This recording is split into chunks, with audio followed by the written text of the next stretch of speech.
ಏನಂತ ಹೇಳಿ ಇಲ್ಲವ ತಿಪ್ಸ್ಕೊಂಡು ಹೋಗ್ಬಿಟ್ರ ಅಂತ ಹೇಳ ಅಪ್ಪ ಹೇಳಿದ್ನ ಮಾಡೋಕ್ಕಾಗ್ದಿರೋ ಕೈಲಾಗ್ದನ ಆಗ್ಬಿಟ್ಟೆ ಕಣ್ರಲ್ಲ.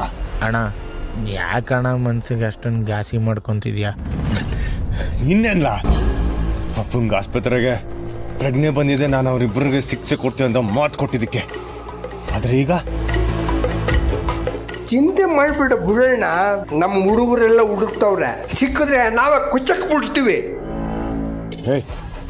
ಇಲ್ಲಕಲ್ಲ, ಶಿಕ್ಷೆ ಕೊಡೋನು ನಾನೇ ಆಗಿರ್ಬೇಕು. ನೀವೆಲ್ಲ ಅವ್ರು ಎಲ್ಲವ್ರಂತ ಹುಡುಕಿ ಸಾಕು.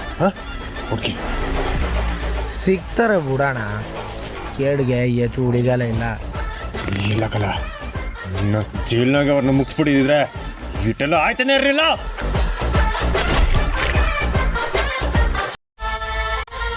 ಇಟಕ್ಕೆಲ್ಲ ಒಳ್ಳೆ ಕಣ್ಣ, ಒಳ್ಳೆ ಕಣ್ಣ.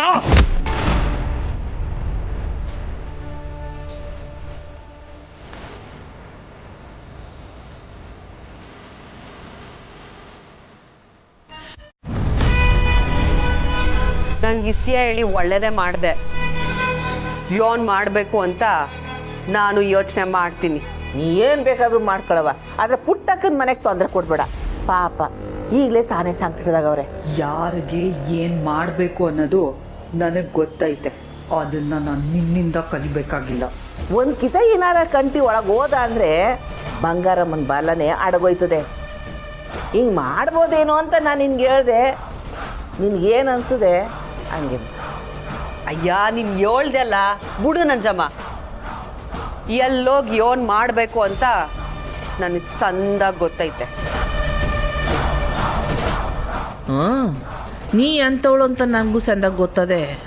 ಆದ್ರೆ ಏನು ಮಾಡೋದು, ನರಿ ಜೊತೆಯಾಗಿದ್ರೆ ಹುಲಿ ಹೊಡಿಬೋದು ಅನ್ನೋ ಸಣ್ಣ ಆಸೆ ಅಟ್ಟೆಯ. ಏನು ಯೋಚನೆ ಮಾಡ್ತಿದ್ಯಾ ನಂಜಮ್ಮ? ನೀನೇನಾದ್ರೂ ಪಿಲಾನ್ಗಿಲ್ಲಾನೇನಾದ್ರೂ ಮಾಡಿದ್ಯಾ ಹೆಂಗೆ? ಅವ್ವ, ನನ್ಗೆ ಅಷ್ಟೆಲ್ಲ ಮಾಡಕ್ಕೆ ತಲೆಯಲ್ಲಿಂದ ಬರಬೇಕು. ಓದಿರೋದು 4ನೇ ಕ್ಲಾಸು. ನಾ ಹಂಗೆಲ್ಲ ಯೋಚನೆ ಮಾಡಲಿಲ್ಲ. ನೀನು ಯಾತ್ರೆಗೆ ಹೋಗಿ ಬಂದೆ ಅಂದಿಯಲ್ಲ, ನೀನು ನೋಡೋದಂಗೆ ಅನಿಸ್ಲಿಲ್ಲ. ಅದ್ರ ಬಗ್ಗೆನೇ ಯೋಚನೆ ಮಾಡ್ತಿದ್ದೆ. ಯಾಕೆ ನೀನು ನನ್ನ ಗಂಡಂಗೆ ನನ್ನ ನೆಗದ್ ಬಿದ್ದೋದೆ ಅಂತ ಅನ್ಕೊಂಡ್ಯಾ? ಬಿಡ್ದೋನ, ಅದ್ಯಾಕಂಗಡಿಯ ನೀ ಅಷ್ಟೊಂದು ಸುಲಭವಾಗಿ ಸಾಯ್ತೇನು? ಇನ್ನೇನ್ ಮತ್ತೆ, ಆ ನನ್ನ ಗಂಡ ಅನ್ಸ್ಕೊಂಡವನು ನಾನು ಇನ್ನು ಬದುಕಿರ್ಬೇಕಾದ್ರೆ ನಂಗೆ ಪಿಂಡ ಬಿಡ್ತಾ ಕೂತವನೆ. ಊರ್ ಜನಗಳು ನಾನು ದೆವ್ವಾಗ ಓಡಾಡ್ತಿದ್ದೀನಿ ಅಂತ ಅನ್ಕೊಂಡಿದ್ದಾರೆ.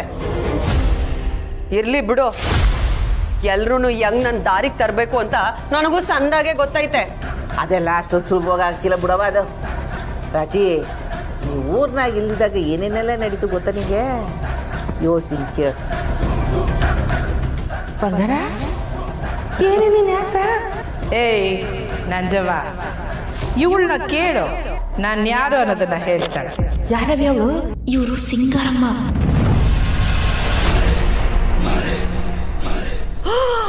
ಯವ್ವಿ, ನಾನು ಊರಲ್ಲಿ ಇಲ್ದಿದ್ದಾಗ ಈಟೆಲ್ಲ ಆಗಿದ್ಯೇ? ಮತ್ತೆ ಹಾ, ಇರ್ಲಿ ಬಿಡು. ಆ ಗಂಗಾಧರ ಅನ್ನೋ ಗೊಂಬೆ ಇವಾಗ ನನ್ನ ಕೈಗೆ ಸಿಕ್ಕವನೆ.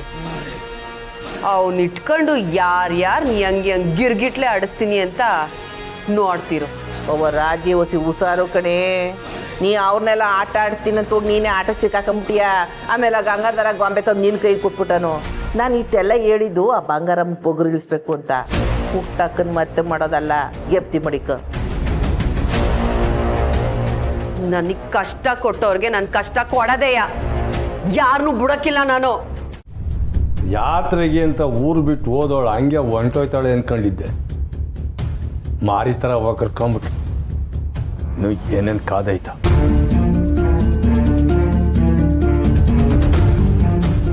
ಮಿಸ್ಟರ್ ಗೋಪಾಲ್, ನೀವು ಪಿಂಡ ಬಿಟ್ಟಿದ್ದಕ್ಕೆ ರಾಜಿ ವಾಪಸ್ ಬಂದ್ರು ಅನ್ಸುತ್ತೆ.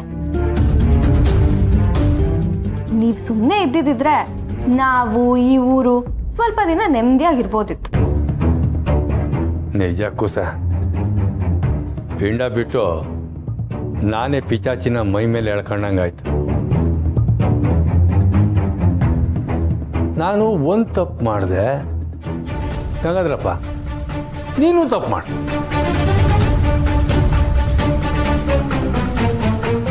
ರಾಜಿ ತಾವು ಸಹಾಯ ತಗೋಬಾರ್ದಾಗಿತ್ತು. ಅಯ್ಯ ಬುಡಯ್ಯ, ಅದೇನು 100ಕ್ಕಿಂತ ಮಾತಾಡ್ತೀಯ. ರಾಜವ್ವ ಏನು ತೆಪ್ಪು ಮಾಡವಳೆ? ಸರಿನೇ ಮಾಡವಳೆ. ಅದರಿಂದ ನಮ್ಗೆ ಒಳ್ಳೇದಾಗತ್ತೆ.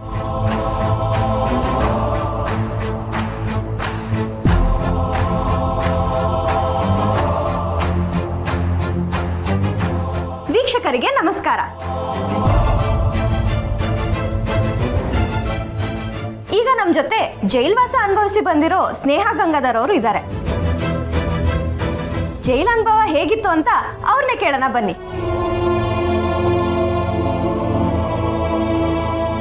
ಈ ಇವನವಿ ನಿಂದು ತಮಾಸೆ? ಅಯ್ಯೋ ಸುಮ್ಮನಿರಕ್ಕ ನೀನು. ಡಲ್ ಆಗಿರೋ ಸ್ನೇಹಕ್ಕನ್ ಫೇಸಲ್ಲಿ ಸ್ಮೈಲ್ ಬರೋದ್ ಬೇಡವಾ? ನೀನ್ ಕೇಳ್ತಿರೋ ನೋಡಿದ್ರೆ ಅವಳಿಗೆ ನಗು ಬರ್ಸಕ್ಕಿಲ್ಲ, ಜೈಲ್ ಬಗ್ಗೆ ತಿಳ್ಕೊಳಂಗೈತೆ. ಎರಡಕ್ಕೂ ಅನ್ಕೋ. ಸ್ನೇಹಕ್ಕ ನೀನ್ ಹೇಳು. ಜೈಲ್ ಅಂದ್ರೆ ಹೇಗಿರುತ್ತೆ ಸುಮಾ?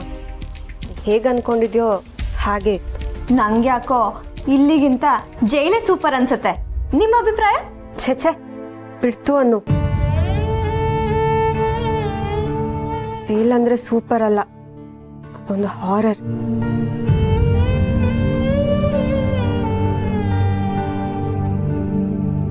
ಯಾಕಕ್ಕ ಜೈಲ್ವಾಸ ಅಷ್ಟೊಂದು ಭಯಂಕರವಾಗಿತ್ತ? ಯೋನವಿ, ನಿಂಗೆ ಎಲ್ರು ಆಟೊಂದು ಹಿಂಸೆ ಕೊಟ್ರ? ಛೆ ಹಾಗೇನಿಲ್ಲ. ನಾನ್ ಜೈಲಲ್ಲಿ ಸೂಪರ್ ಆಗೇ ಇದ್ದೆ. ಒಂದಿಬ್ರು ಫ್ರೆಂಡ್ಸ್ ಕೂಡ ಮಾಡ್ಕೊಂಡಿದೀನಿ ಗೊತ್ತಾ? ಅದ್ರಲ್ಲಂತೂ ಒಬ್ಳು ಫ್ರೆಂಡು ಪೊಲೀಸ್ಗೆ ಪಿಕ್ ಪಾಕೆಟ್ ಮಾಡಿ ಸಿಕ್ಕಾಕೊಂಡಿರೋಳು. ಅಲ್ಲಿ ಒಬ್ಬೊಬ್ರು ಕತೆ ಕೇಳಕ್ಕೂ ಎಷ್ಟು ಮಜವಾಗಿತ್ತು ಗೊತ್ತಾ? ನನಗಂತೂ ನಕ್ಕು ನಕ್ಕು ಹೊಟ್ಟೆ ಎಲ್ಲ ಹುಣ್ಣಾಗೋಯ್ತು.